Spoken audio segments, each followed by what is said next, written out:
അറിവിൻ്റെ ഫലം എന്നാണ്. അറിവിൻ്റെ ഫലത്തിലൂടെ മാത്രമേ പാപത്തെ നമുക്ക് മറികടക്കാൻ പറ്റുള്ളൂ. പാപം എന്ന് പറഞ്ഞാൽ ഈ വേണ്ടാത്ത ചിന്തകളിൽ നിന്ന്. അപ്പം എന്താണ് ഈ ജ്ഞാനപ്ലവം, ജ്ഞാനത്തോണി, ജ്ഞാനമാകുന്ന ബോട്ട്, ജ്ഞാനമാകുന്ന ഒരു നൗക? എന്താണത്? എല്ലാ മതങ്ങളിലും നിങ്ങൾക്ക് ഇതുപോലുള്ള പ്രയോഗങ്ങൾ കാണാം. ഈ നൗകയുടെ ചിത്രങ്ങൾ നിങ്ങൾക്ക് ബൈബിളിൽ കാണാം. ജ്ഞാനമാകുന്ന വെള്ളം നിങ്ങൾക്ക് ഖുറാനിൽ കാണാം. ഒക്കെ ജ്ഞാനത്തിൻ്റെയാണ്. ഈ ജ്ഞാനത്തിൻ്റെ വെള്ളം കുടിച്ചു കഴിഞ്ഞാൽ പാപം തീർക്കാം. അതാണ് നിങ്ങൾ കണ്ടു കാണും.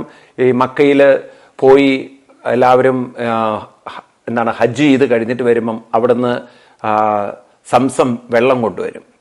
ഇത് ജ്ഞാനവെള്ളമാണെന്നാണ്. ഇപ്പം എന്താണ് ശരിക്കും? ഇതൊക്കെ പുറത്തുനിന്ന് കൊണ്ടുവരുന്നതൊക്കെ അതിൻ്റെ പ്രതീകങ്ങളാണ്. ശരിക്കും ഉള്ളിൽ നമ്മൾ അനുഭവിക്കേണ്ടതാണ് ജ്ഞാനമാകുന്ന തീർത്ഥം, ജ്ഞാനമാകുന്ന തോണി. കാരണം ഇപ്പം ജ്ഞാനമാകുന്ന പഴം കഴിക്കണം. ഇപ്പം എന്താണ് ഈ ജ്ഞാനം? അതാണ് ഏറ്റവും ഇമ്പോർട്ടൻ്റ്. ഈ ജ്ഞാനം എന്ന് പറയുന്നത് പുസ്തകജ്ഞാനം അല്ല. അതാദ്യം മനസ്സിലാക്കുക. It's not the knowledge from the book, nothing to do with the book.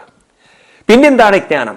ഈ ജ്ഞാനം എന്നത് നിങ്ങളുടെ ബുദ്ധിയുടെ, നിങ്ങളുടെ ഉള്ളിലുള്ള ബുദ്ധിയുടെ, അതിൻ്റെ നിരീക്ഷണ, അതുപോലെ നിങ്ങളുടെ ജീവിതത്തെ നയിക്കാനുള്ള, അതിനെ ലീഡ് ചെയ്യാനുള്ള, ഗൈഡ് ചെയ്യാനുള്ള കഴിവിൻ്റെ പേരാണ് ജ്ഞാനം.